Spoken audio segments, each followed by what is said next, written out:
I want you to imagine that you have built a time machine. You are a huge fan of classical music, so you decide to travel back to the 18th century. Your goal is to meet your hero, the famous composer Ludwig van Beethoven. You arrive in the past, excited to meet the genius. But you find a serious problem. You track down Beethoven, but he is a nobody. He has no talent. He hasn't written any music yet. He is just an ordinary man struggling to pay his rent. You start to panic. If he doesn't write his famous symphonies, the entire history of music will be erased. Your favorite songs will never exist. So, you make a decision to save history. You take out your phone. You play his famous Fifth Symphony for him. You hand him the sheet music that you brought with you from the future. Beethoven is amazed. He copies your sheet music.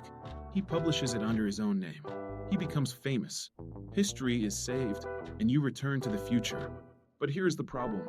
Who wrote the Fifth Symphony? You didn't write it. You copied it from Beethoven in the future. But Beethoven didn't write it. He copied it from you in the past. So, where did the music come from? The notes, the melody, the genius. It exists, but it has no origin. It was never created by a human mind. It simply exists in an infinite loop between the past and the future. This is called the Bootstrap Paradox. It is one of the most confusing concepts in theoretical physics. It suggests that if time travel is possible, then information, objects, and even people can exist without ever being created. They are uncaused. The name comes from a short story called By His Bootstraps, where a character travels through time and ends up setting up the events of his own life, essentially pulling himself up by his own bootstraps. But while this sounds like just a fun story, it breaks the fundamental laws of our universe, specifically the law of causality. In our world, every effect must have a cause. A painting needs a painter. A building needs an architect. But in a bootstrap paradox, the effect is the cause. Let's take this a step further and look at physical objects. Imagine you have a beautiful gold pocket watch. You travel back in time and give this watch to your grandfather as a gift. Your grandfather keeps it for his whole life. Then, on his deathbed, he gives the watch to your father. Your father keeps it, and eventually, he gives it to you. You then enter your time machine and go back to give it to your grandfather. The watch goes round and round the loop. But ask yourself, who made the watch? It was never manufactured in a factory. It was never bought in a store. It just goes round in a circle forever. But physics tells us this is impossible because of entropy. Every time the watch goes around the loop, it should get a little bit older. It gets a scratch. The gears were down. Eventually, after a million loops, the watch should turn to dust. But if the watch turns to dust, you can't give it to your grandfather. The loop breaks.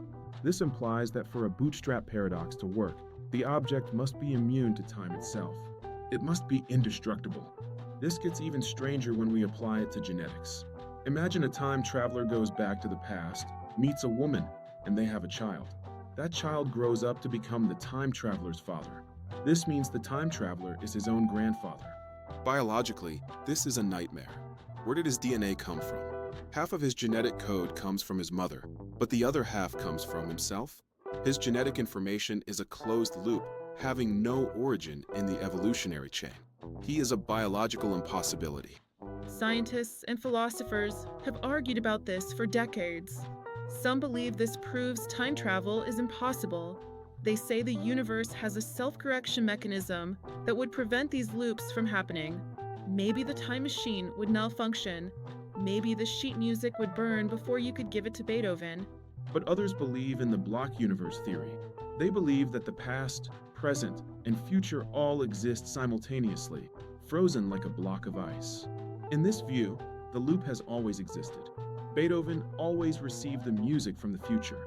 There was never a first time it happened. The universe doesn't care about cause and effect. It only cares that the events happen. So, the next time you have a brilliant idea, or you write a beautiful song, or you invent a new technology, ask yourself a question. Did you really create it? Or are you just remembering something that your future self is going to teach you? We like to think we are the authors of our own lives, but we might just be messengers running in a circle. I am your host. Subscribe for more paradoxes.